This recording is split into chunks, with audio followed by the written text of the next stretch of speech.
இன்றே டவுன்லோட் செய்து உங்கள் ஃபேவரட் ஷோக்களை என்ஜாய் பண்ணுங்க. பிசினஸ் ஆரம்பிக்கிறதுக்கு பணம் வேணும். பணம் ரெடி ஆயிடுச்சுல, கிளம்பு. இங்க பாரு, என்னைக்கு ஒரு பொண்ணு தான் புருஷன் கொடுக்கறது எங்க இருந்து வருதுன்னு தெரியாம வாங்குறாளோ அப்பவே அந்த குடும்பம் உருப்படாதுன்னு அர்த்தம்.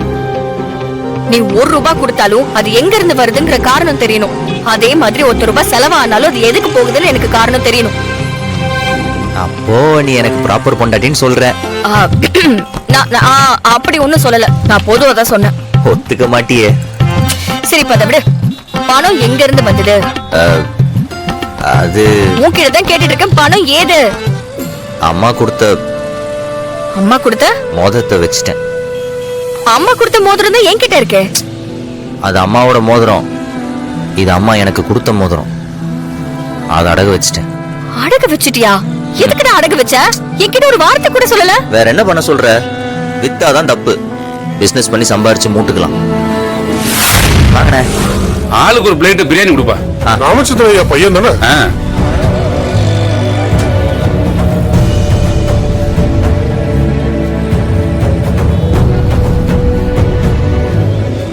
தட்டை என்கிட்ட கொடு.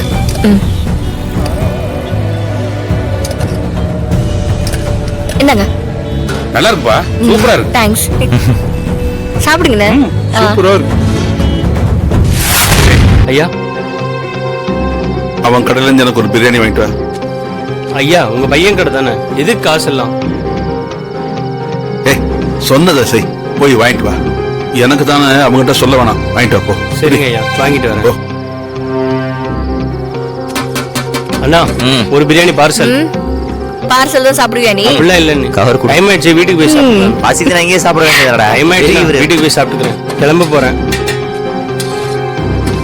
இந்தா. இந்தாங்கண்ணா. ஏய், நம்ம கடையில வேலை செஞ்சுட்டு நம்மளுக்கே காசு கொடுத்தா எப்படி? வச்சுக்க. இல்லண்ணா, இருக்கட்டும்ண்ணா. ஏய், இப்ப காசை கொடுத்தா பிரியாணியை வாங்கிடுவேன், பரவாயில்லையா? இருக்கட்டும்ண்ணா. போய் நல்லா சாப்பிடு போ. எக்ஸ்ட்ரா பீஸ் போட்டிருக்கேன். சரிண்ணா, தேங்க்யூண்ணா. இந்தாங்க ஐயா. இந்தாங்க காசு. ஏன் என்ன சொன்னா? காசு வாங்கலைங்க ஐயா, பீஸ் வேற எக்ஸ்ட்ரா வச்சிருக்கதா சொன்னாரு. சரி போ. சரிங்க.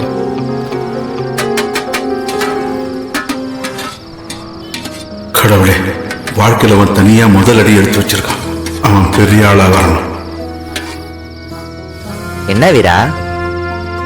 ஒரு பிரியாணி எவ்வளவுக்குன்னு கொடுத்தோம்? 100 ரூபான்னு கொடுத்தோம். 100 ரூபாய்க்கு 25 கிலோ போட்டோமா? அப்ப கிட்டத்தட்ட ஒரு 125 பிரியாணி கொடுத்திருக்கோம். 125 × 100 12,500. 12,500 இருக்கணும். ஆனா அதுல பாதி அமௌண்ட் கூட இல்லையேடா. போட்ட செலவுக்கு கூட இது கரெக்டா இருக்காது மாறா. அது சாப்பிட்டதுல பல பேர் நம்ம ஃப்ரெண்ட்ஸ். அவங்கள்ட்ட எல்லாம் நம்ம காசு வாங்க முடியுமா வீரா? அதனால குறைஞ்சிருக்கோம். கவலைப்படாத, இன்னைக்கு விட்டதை நாளைக்கு பிடிச்சிரும். ஏய், உனக்கு கொஞ்சமாவது அறிவு இருக்கா? வியாபாரத்துல என்ன ஃப்ரெண்ட்ஷிப் உனக்கு? ஜவுளி கடை வச்சிருக்கீங்கல்ல, உன் ஃப்ரெண்ட்ஸ் எல்லாம் வந்து வாங்குறாங்கன்னு எல்லாருக்கும் கிஃப்டா கொடுத்தோம். அதுவும் சாப்பாடும் ஒண்ணா? பசிக்கிற வயிற்றுக்கெல்லாம் கணக்கு பார்க்க கூடாது. அதுக்கு சார் அன்னதானம் போடணும். இல்லன்னா நீங்க ஆசிரமம் ஆரம்பிக்கணும். இப்படி ரோட்ல நின்னுக்கிட்டு கோவி கோவி பிரியாணி வித்துட்டு இருக்க கூடாது. உன்னை நம்பி இந்த வியாபாரத்துல இறங்கின பத்தியா என்ன சொல்லணும்டா?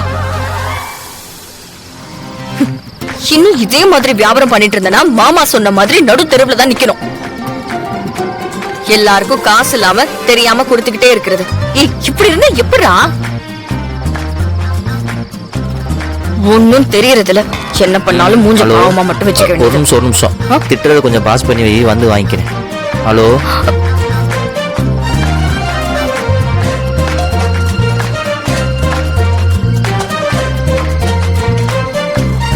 வீரா, உனக்கு இதெல்லாம் தேவையா? தயவு செஞ்சு நீ முதல்ல வீட்டுக்கு போ.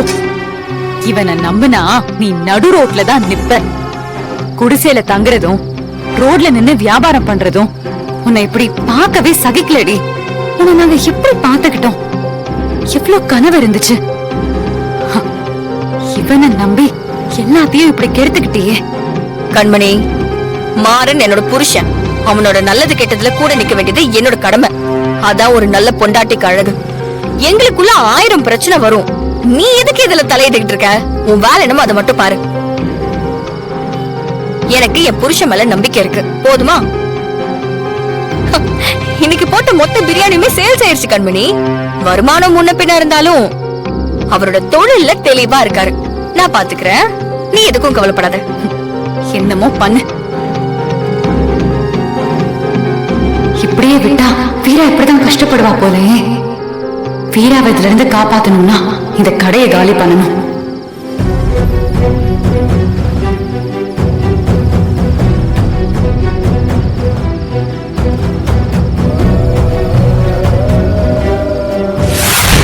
பணம் ஏதாவது வச்சிருக்கேடா?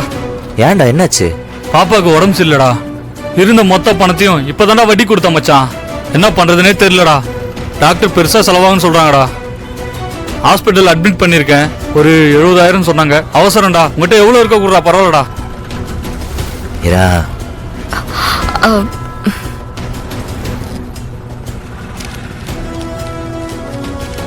இந்தாங்க. சிஸ்டர், இது கல்லா காசு. முதல்ல போய் குழந்தைய பாருங்க. இந்தாங்க, பிடிங்க போங்க.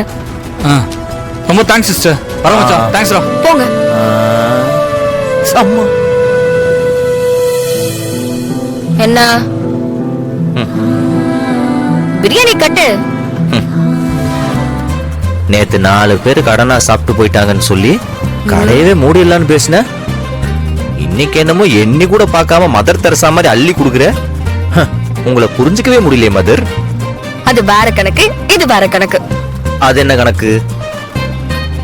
பிரியாணி சாப்பிடணும்னு வரவங்க காசு இல்லாமலாம் வரமாட்டாங்க, சரியா? அது தெரியுது. இருந்தாலும் ஃப்ரெண்டு கடை ஃப்ரீயா சாப்பிடலாமன்னு உரிமையோட வராங்க. அதை போய் தடுக்கிறியே, அது நியாயமா? வியாபாரத்துல ஓசில கொடுத்தலாம் பழக்க கூடாது. அப்படி பழக்கணும்னா அப்புறம் அந்த வியாபாரம் விளங்காது. அதனால அப்படிலாம் பண்ணாத. அதுவே நட்புக்கு ஒரு அவசரம்னா காசை எண்ணி பார்க்காம எடுத்து கொடுக்கணும். அதுதான் நம்ம நட்புக்கு கொடுக்கிற மதிப்பு, அந்த பணத்துக்கு உண்டான மதிப்பும். மனிதாபிமானத்துக்கும் தொழிலுக்கும் நிறைய வித்தியாசம் இருக்குமாரா. அதை நீ புரிஞ்சுக்கிட்டாலே பிசினஸ்ல ஜெயிச்சிருவ. என்னமோ சொல்ற. விட்டா பிசினஸ்ல சாதிப்பது எப்படின்னு ஒரு புக்கே எழுதுவ போலயே. வாங்க சார், சாப்பிடுறீங்களா?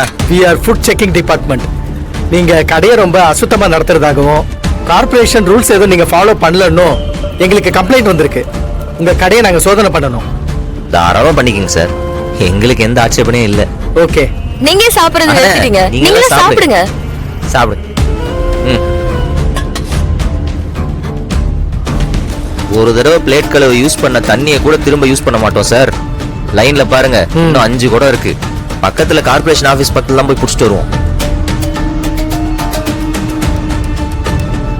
சிக்கன்லாம் மிச்சம் எதுவுமே இல்ல சார். நீங்க பிரியாணி சாப்பிட்டு பாக்குறதா இருந்தாலும் பரவாயில்ல, பாருங்க, நல்லா இருக்கும்.